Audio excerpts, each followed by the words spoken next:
നമസ്കാരം. പ്രാദേശിക വാർത്തകൾ വായിക്കുന്നത് അനിൽ ചന്ദ്രൻ. പ്രധാന വാർത്തകൾ. ജപ്പാൻ ചൈന സന്ദർശനം ഇന്ത്യയുടെ ദേശീയ താൽപര്യങ്ങളും മുൻഗണനകളും ശക്തിപ്പെടുത്തുമെന്ന് പ്രധാനമന്ത്രി നരേന്ദ്രമോദി. ആർഎസ്എസിനും ബിജെപിക്കുമിടയിൽ ഭിന്നതയില്ലെന്ന് സംഘ് മേധാവി മോഹൻ ഭാഗവത്. താമരശ്ശേരി ചുരത്തിന്റെ 9ാം വളവിൽ 80 അടിയോളം ഉയരത്തിൽ പാറയിലുണ്ടായ വിള്ളലുകളാണ് മണ്ണിടിച്ചിലിന് കാരണമായതെന്ന് മന്ത്രി കെ രാജൻ. ചുരത്തിൽ ഗതാഗത നിയന്ത്രണം തുടരുന്നു. ഇന്ന് ദേശീയ കായിക ദിനം. 12ാമത് പുരുഷ ഏഷ്യൻ ഹോക്കി കപ്പിന് ബീഹാറിലെ രാജ്ഗറിൽ ഇന്ന് തുടക്കമാകും. സംസ്ഥാനത്ത് ശക്തമായ മഴ തുടരുന്നു. ഇന്ന് 9 ജില്ലകളിൽ മഞ്ഞ ജാഗ്രത. മീൻപിടുത്തത്തിന് വിലക്ക്.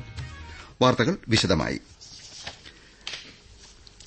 ജപ്പാൻ ചൈന സന്ദർശനം ഇന്ത്യയുടെ ദേശീയ താൽപര്യങ്ങളും മുൻഗണനകളും ശക്തിപ്പെടുത്തുമെന്ന് പ്രധാനമന്ത്രി നരേന്ദ്രമോദി വിശ്വാസം പ്രകടിപ്പിച്ചു.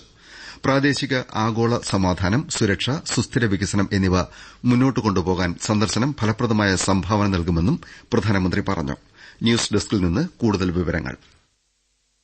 കഴിഞ്ഞ 11 വർഷമായി ഇന്ത്യ ജപ്പാൻ ബന്ധങ്ങളിൽ സ്ഥിരവും ഗണ്യവുമായ പുരോഗതി കൈവരിച്ചിട്ടുണ്ടെന്ന് പ്രധാനമന്ത്രി ജപ്പാൻ സന്ദർശനത്തിന് മുൻപ് പുറപ്പെടുവിച്ച പ്രസ്താവനയിൽ അറിയിച്ചു. ഇരു രാജ്യങ്ങൾക്കുമിടയിലെ തന്ത്രപര പങ്കാളിത്തവും ആഗോള പങ്കാളിത്തവും ഉറപ്പുവരുത്തുന്നതിലായിരിക്കും അടുത്തഘട്ട ചർച്ചകളിൽ കൂടുതൽ ശ്രദ്ധ കേന്ദ്രീകരിക്കുന്നതെന്ന് പ്രധാനമന്ത്രി വിശദീകരിച്ചു. രണ്ട് രാജ്യങ്ങളുടെയും സാമ്പത്തിക നിക്ഷേപ ബന്ധങ്ങളുടെ വ്യാപ്തിയും ലക്ഷ്യവും സന്ദർശനം വികസിപ്പിക്കും. നിർമ്മിത ബുദ്ധി, സെമി കണ്ടക്ടർ ഉൾപ്പെടെ നൂതന സാങ്കേതിക വിദ്യകളിലെ സഹകരണം മുന്നോട്ട് കൊണ്ടുപോകാനും ജാപ്പനീസ് പ്രധാനമന്ത്രി ഷിഗേരു ഇഷിബയും താനും ശ്രമിക്കുമെന്ന് പ്രധാനമന്ത്രി അറിയിച്ചു. ചൈനീസ് പ്രസിഡന്റ് ഷീ ജിൻപിങ്ങിന്റെ ക്ഷണപ്രകാരം ജപ്പാനിൽ നിന്ന് പ്രധാനമന്ത്രി ചൈനയിലേക്ക് പോകും. ടിയാൻജിനിലെ ഷാങ്ഹായ് സഹകരണ ഉച്ചകോടിയിൽ പങ്കെടുക്കുന്ന പ്രധാനമന്ത്രി പ്രാദേശിക സഹകരണം കൂടുതൽ ശക്തിപ്പെടുത്താൻ ചർച്ചകളിലൂടെ ശ്രമിക്കുമെന്നും അറിയിച്ചു. ഉച്ചകോടിക്കിടെ Chinese president Xi Jinping, Russian president Vladimir Putin, മറ്റു നേതാക്കൾ എന്നിവരെ കാണാൻ കാത്തിരിക്കുകയാണെന്നും നരേന്ദ്രമോദി അറിയിച്ചു. ആർഎസ്എസിനും ബിജെപിക്കുമിടയിൽ ഭിന്നതയില്ലെന്ന് സംഘ് മേധാവി മോഹൻ ഭാഗവത് വ്യക്തമാക്കി. ഏത് വിഷയത്തിലും ആർഎസ്എസിന് ഉപദേശം നൽകാമെങ്കിലും അന്തിമ തീരുമാനം ബിജെപിയാണ് എടുക്കേണ്ടതെന്ന് അദ്ദേഹം ന്യൂഡൽഹിയിൽ മാധ്യമങ്ങളോട് പറഞ്ഞു. കേന്ദ്രത്തിൽ ബിജെപി നേതൃത്വം നൽകുന്ന നരേന്ദ്രമോദി ഗവൺമെന്റുമായി ആർഎസ്എസ് മികച്ച ഏകോപനം പുലർത്തുന്നുണ്ട്. അഭിപ്രായങ്ങൾ വ്യത്യസ്തമായാലും ആർഎസ്എസിന്റെയും ബിജെപിയുടെയും ലക്ഷ്യങ്ങൾ ഒത്തുചേർന്ന് പോകുന്നതാണ്. ഗവൺമെന്റിന് നിർദ്ദേശങ്ങൾ നൽകുന്നതല്ലാതെ ഗവൺമെന്റ് കാര്യങ്ങളിൽ ഒരിക്കലും ആർഎസ്എസ് ഇടപെടാറില്ലെന്നും ഭാഗവത് വ്യക്തമാക്കി. കേന്ദ്ര ഗവൺമെന്റിന്റെ വികസന പദ്ധതികളെല്ലാം തന്നെ വികസിത രാജ്യമെന്ന ലക്ഷ്യം മുന്നിൽ കണ്ടാണെന്ന് കേന്ദ്ര സഹമന്ത്രി ജോർജ് കുര്യൻ പറഞ്ഞു. ജനങ്ങളുടെയും അവരുടെ കഠിനാധ്വാനത്തിന്റെയും ഫലമാണ് രാജ്യവികസനം. കുടുംബത്തിലെ ഓരോ അംഗവും വരുമാനമുണ്ടാക്കാൻ ശ്രമിക്കുമ്പോൾ അത് മുഴുവൻ രാജ്യത്തിന്റെയും വികസനത്തിന് വഴിതെളിക്കുമെന്ന് ജോർജ് കുര്യൻ അഭിപ്രായപ്പെട്ടു. തിരുവനന്തപുരത്ത് കോവളത്ത് ന്യൂനപക്ഷ മീൻപിടുത്ത സമൂഹത്തിലെ സ്ത്രീകൾക്ക് പ്രധാനമന്ത്രി വിരാസത് കാ സംവർദ്ധൻ പദ്ധതിയിൽ പരിശീലനം നൽകുന്ന മത്സ്യശക്തി പ്രോജക്ട് ഉദ്ഘാടനം ചെയ്യുകയായിരുന്നു കേന്ദ്ര സഹമന്ത്രി. താമരശ്ശേരി ചുരത്തിന്റെ 9ാം വളവിൽ 80 അടിയോളം ഉയരത്തിൽ പാറയിലുണ്ടായ വിള്ളലുകളാണ് മണ്ണിടിച്ചിലിന് കാരണമായതെന്ന് മന്ത്രി കെ രാജൻ കോഴിക്കോട്ട് അറിയിച്ചു.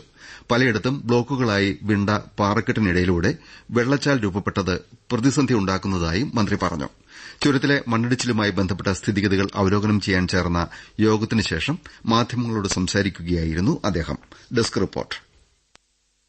കുറ്റ്യാടി ചുരം വഴി വാഹനങ്ങൾ കടത്തിവിടാൻ നിർദ്ദേശം നൽകിയതായി മന്ത്രി കെ രാജൻ പറഞ്ഞു. ഇന്നലെ കുറ്റ്യാടി ചുരത്തിലുണ്ടായ മണ്ണിടിച്ചിൽ കണക്കിലെടുത്ത് ആവശ്യമെങ്കിൽ അറ്റകുറ്റപ്പണികൾ യുദ്ധകാലാടിസ്ഥാനത്തിൽ പൂർത്തീകരിക്കാനും മന്ത്രി നിർദ്ദേശം നൽകി. മണ്ണിടിച്ചിലുണ്ടായ താമരശ്ശേരി ചുരം റോഡിൽ മഴ കുറയുന്ന സമയത്ത് ഭാരം കുറഞ്ഞ വാഹനങ്ങൾ ഒറ്റവരിയായി കടത്തിവിടാൻ കോഴിക്കോട്ട് ചേർന്ന ജില്ലാ ദുരന്ത നിവാരണ അതോറിറ്റി യോഗം തീരുമാനിച്ചു. മഴ ശക്തമായി പെയ്യുമ്പോൾ വാഹന ഗതാഗതം അനുവദിക്കില്ലെന്ന് അതോറിറ്റി ചെയർമാൻ കൂടിയായ ജില്ലാ കളക്ടർ സ്നേഹിൽ കുമാർ സിംഗ് വ്യക്തമാക്കി. ചുരത്തിലൂടെ അത്യാവശ്യമല്ലാത്ത യാത്രകൾ ഒഴിവാക്കണമെന്നും ജാഗ്രതയോടെ കുറഞ്ഞ വേഗത്തിൽ സഞ്ചരിക്കണമെന്നും നിർദ്ദേശമുണ്ട്. ഭാരവാഹനങ്ങൾ കുറ്റ്യാടി, നാടുകാണി ചുരം, കണ്ണൂർ ജില്ലയിലെ മാക്കൂട്ടം ചുരം എന്നിവ ഉപയോഗപ്പെടുത്തണം. ശക്തമായ മഴ തുടരുന്ന സാഹചര്യത്തിൽ റോഡിലേക്ക് ഇനിയും പാറയും മണ്ണും വീഴാൻ സാധ്യതയുണ്ടെന്നാണ് വിലയിരുത്തൽ. പ്രദേശത്ത് മുഴുവൻ സമയ നിരീക്ഷണം ഏർപ്പെടുത്തിയിട്ടുണ്ട്. ചുരം ഉടൻ ഗതാഗതയോഗ്യമാക്കണമെന്നും പാതയിലുണ്ടാകുന്ന മണ്ണിടിച്ചിൽ തടയാൻ നടപടികൾ സ്വീകരിക്കുന്നതിന് വിദഗ്ധ സമിതിയെ അയക്കണമെന്നും പ്രിയങ്ക ഗാന്ധി എംപി കേന്ദ്രമന്ത്രി നിതിൻ ഗഡ്കരിയോട് ആവശ്യപ്പെട്ടു. അടിയന്തര ഘട്ടങ്ങളിൽ ഉപയോഗിക്കാവുന്ന ബദൽ പാത ഒരുക്കാൻ നടപടി സ്വീകരിക്കണമെന്നും പ്രിയങ്ക ഗാന്ധി കേന്ദ്രമന്ത്രിക്ക് അയച്ച കത്തിൽ ആവശ്യപ്പെട്ടു. പോത്തൻകോട് ശാന്തിഗിരി ആശ്രമത്തിൽ നവജ്യോതി ശ്രീ കരുണാകര ഗുരുവിന്റെ ജന്മദിനാഘോഷമായ നവപൂജിതം ആഘോഷങ്ങൾ മുഖ്യമന്ത്രി പിണറായി വിജയൻ ഉദ്ഘാടനം ചെയ്തു. ഗുരു ലോകത്തിന് പകർന്നത് മാനവികതയുടെ ദർശനങ്ങളാണെന്ന് അദ്ദേഹം പറഞ്ഞു. ഇന്ന് രാവിലെ നവപൂജിത സമ്മേളനം മന്ത്രി ജി ആർ അനിൽ ഉദ്ഘാടനം ചെയ്യും. കേരളത്തിലെ ദന്തചികിത്സാ മേഖല രാജ്യത്തിന് മാതൃകയാണെന്ന് മന്ത്രി വി ശിവൻകുട്ടി അഭിപ്രായപ്പെട്ടു. കഴിഞ്ഞ വർഷം 200-ൽ താഴെ ദന്ത ഡോക്ടർമാർ 16 ലക്ഷത്തോളം രോഗികൾക്ക് സേവനം നൽകി. 6 ലക്ഷത്തോളം ചികിത്സാ പ്രക്രിയകളാണ് അവർ ഗവൺമെന്റ് ആശുപത്രികളിൽ നടത്തിയത്. ഇത് സമൂഹത്തിന് വലിയ സാമ്പത്തിക ലാഭമാണ് ഉണ്ടാക്കിയത്. Kerala government dental officers forum സംസ്ഥാന സമ്മേളനം തിരുവനന്തപുരത്ത് ഉദ്ഘാടനം ചെയ്യുകയായിരുന്നു മന്ത്രി. മനുഷ്യ വന്യജീവി സംഘർഷവും സഹവർത്തിത്വവും എന്ന വിഷയത്തിലെ മേഖലാ സമ്മേളനം നാളെ തിരുവനന്തപുരത്ത് തുടങ്ങും. ദേശീയ നിയമസേവന അതോറിറ്റിയും സംസ്ഥാന നിയമസേവന അതോറിറ്റിയും ചേർന്നാണ് നിയമസഭാ മന്ദിരത്തിൽ 2 ദിവസത്തെ മേഖലാ സമ്മേളനം സംഘടിപ്പിക്കുന്നത്. സംസ്ഥാനത്ത് ശക്തമായ മഴ തുടരുന്നു. ഇന്ന് 9 ജില്ലകളിൽ കേന്ദ്ര കാലാവസ്ഥാ വകുപ്പ് മഞ്ഞ ജാഗ്രതാ നിർദ്ദേശം നൽകി. തിരുവനന്തപുരം, കൊല്ലം, പത്തനംതിട്ട, ആലപ്പുഴ, കോട്ടയം ഒഴികെ ജില്ലകളിലാണ് ജാഗ്രതാ മുന്നറിയിപ്പ്. കേരള, ലക്ഷദ്വീപ്, കർണാടക തീരങ്ങളിൽ 50 കിലോമീറ്റർ വരെ വേഗത്തിൽ കാറ്റിന് സാധ്യതയുണ്ടെന്നും മീൻപിടുത്തക്കാർ കടലിൽ പോകരുതെന്നും മുന്നറിയിപ്പുണ്ട്. ജലനിരപ്പ് ഉയർന്നതിനെ തുടർന്ന് 9 അണക്കെട്ടുകളിൽ റെഡ് അലർട്ട് നൽകി. ഇടുക്കി പാമ്പള ഡാമിൽ നിന്ന് വെള്ളം തുറന്നുവിടുന്നതിനാൽ പെരിയാർ തീരവാസികൾക്കും ജാഗ്രതാ നിർദ്ദേശം നൽകിയിട്ടുണ്ട്. ഇന്ന് ദേശീയ കായിക ദിനം. ഇന്ത്യയുടെ ഹോക്കി മാന്ത്രികൻ ധ്യാൻചന്ദിന്റെ ജന്മദിനമായ ഓഗസ്റ്റ് 29-നാണ് എല്ലാ വർഷവും ദേശീയ കായിക ദിനം ആചരിക്കുന്നത്. കായിക പ്രതിഭകളെ ആദരിക്കുന്നതിനും പ്രോത്സാഹിപ്പിക്കുന്നതിനുമാണ് ദിനാചരണം. ഏഷ്യൻ പുരുഷ ഹോക്കി കപ്പ് ചാമ്പ്യൻഷിപ്പ് ഇന്ന് ബീഹാറിലെ രാജ്ഗറിൽ ആരംഭിക്കും. ആദ്യ മത്സരത്തിൽ ഇന്ത്യ ചൈനയെ നേരിടും. India, Japan, China, Kazakhstan, Malaysia, Korea, Bangladesh, Chinese Taipei തുടങ്ങി 8 മുൻനിര ഏഷ്യൻ രാജ്യങ്ങൾ ടൂർണമെന്റിൽ പങ്കെടുക്കും. കസാഖിസ്ഥാനിലെ ഷിംകന്റിൽ 16ാമത് ഏഷ്യൻ ഷൂട്ടിംഗ് ചാമ്പ്യൻഷിപ്പിൽ പുരുഷന്മാരുടെ 25 മീറ്റർ സ്റ്റാൻഡേർഡ് പിസ്റ്റൾ ഇനങ്ങളിൽ വ്യക്തിഗത ടീം ഇനങ്ങളിൽ ഇന്ത്യ ഇരട്ട സ്വർണം നേടി. വ്യക്തിഗത ഇനത്തിൽ റിയോ ഒളിമ്പ്യൻ ഗുർപ്രീത് സിംഗിനാണ് സ്വർണം. അമൻപ്രീത് സിംഗ് വെള്ളിയും നേടി. ഹർഷഗുപ്തയ്ക്കൊപ്പം ഇരുവരും ഇതേ വിഭാഗത്തിൽ ടീം ഇനത്തിലും സ്വർണം നേടി. അഹമ്മദാബാദിൽ കോമൺവെൽത്ത് ഭാരോദ്വഹന ചാമ്പ്യൻഷിപ്പിൽ അജയ് ബാബു വല്ലൂരി 79 കിലോ വിഭാഗത്തിൽ സ്വർണം നേടി. ഇതോടെ അടുത്ത വർഷത്തെ ഗ്ലാസ്ഗോ കോമൺവെൽത്ത് ഗെയിംസിന് അജയ് ബാബു യോഗ്യത നേടി. സൂറച്ച് ഡയമണ്ട് ലീഗ് ഫൈനലിൽ ലോക ഒളിമ്പിക് ജാവലിൻ ചാമ്പ്യൻ ഇന്ത്യയുടെ നീരജ് ചോപ്ര 2ാം സ്ഥാനം നേടി. ജർമ്മനിയുടെ ജൂലിയൻ വെബറാണ് സ്വർണം നേടിയത്.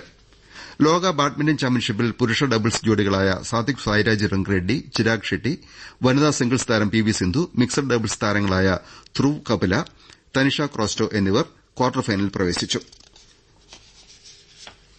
നെഹ്റു ട്രോഫി ജലോത്സവം നാളെ ആലപ്പുഴ പുന്നമടക്കായലിൽ. വള്ളംകളിക്ക് ഒരുക്കങ്ങൾ പൂർത്തിയായി. ആലപ്പുഴയിൽ നാളെ പ്രാദേശിക അവധിയാണ്. കൊല്ലം കുളക്കട ഗ്രാമപഞ്ചായത്ത് ഓണസീസൺ മുന്നിൽ കണ്ടു തുടങ്ങിയ പൂക്കൃഷി വിജയകരമായി. കർഷകർക്ക് അധിക വരുമാനത്തോടൊപ്പം നിറഞ്ഞുപൂത്ത പൂക്കളുടെ മനോഹാരിതയും ശ്രദ്ധേയമായി. കൊല്ലത്തുനിന്ന് നീരജ് ലാൽ. ജമന്തി, വാടാമല്ലി, ബന്ദി തുടങ്ങിയവയാണ് ഓണത്തെ വരവേൽക്കാൻ 5 ഏക്കറോളം പാടത്ത് നിറഞ്ഞു പൂത്തു നിൽക്കുന്നത്. കൃഷിഭവന്റെ പിന്തുണയും ഹോർട്ടികോർപ്പിന്റെ സബ്സിഡിയുമാണ് കർഷകരെ പൂക്കൃഷിയിലേക്ക് ആകർഷിച്ചത്. വരുമാനദായകമായ പൂക്കൃഷിയിലേക്ക് കൂടുതൽ പേരെത്തിയതോടെ ഉത്പാദനം വർദ്ധിച്ചു. ഇതര സംസ്ഥാനങ്ങളെ ആശ്രയിക്കാതെ പൂക്കളം തീർക്കാനും വരുമാനം നാട്ടിലെ കർഷകർക്ക് ലഭ്യമാക്കാനും ഇതിലൂടെ സാധിച്ചു. നാട്ടിൽ ഉത്പാദിപ്പിച്ച പൂക്കൾ ന്യായവിലയ്ക്കാണ് പ്രാദേശിക വിപണിയിൽ വിറ്റൊഴിയുന്നത്. കുളക്കട കൃഷിഭവന്റെ സഹായത്തോടെയാണ് പൂക്കൃഷി. 8 ടൺ ബന്ദിപ്പൂ വിളവെടുത്ത് വിപണിയിൽ എത്തിച്ചു കഴിഞ്ഞു.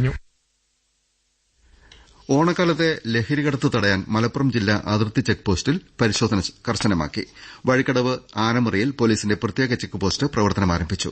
കഴിഞ്ഞ വ്യാഴാഴ്ച മെത്താംഫിറ്റമിനുമായി താനൂർ സ്വദേശിയെ അറസ്റ്റ് ചെയ്തിരുന്നു.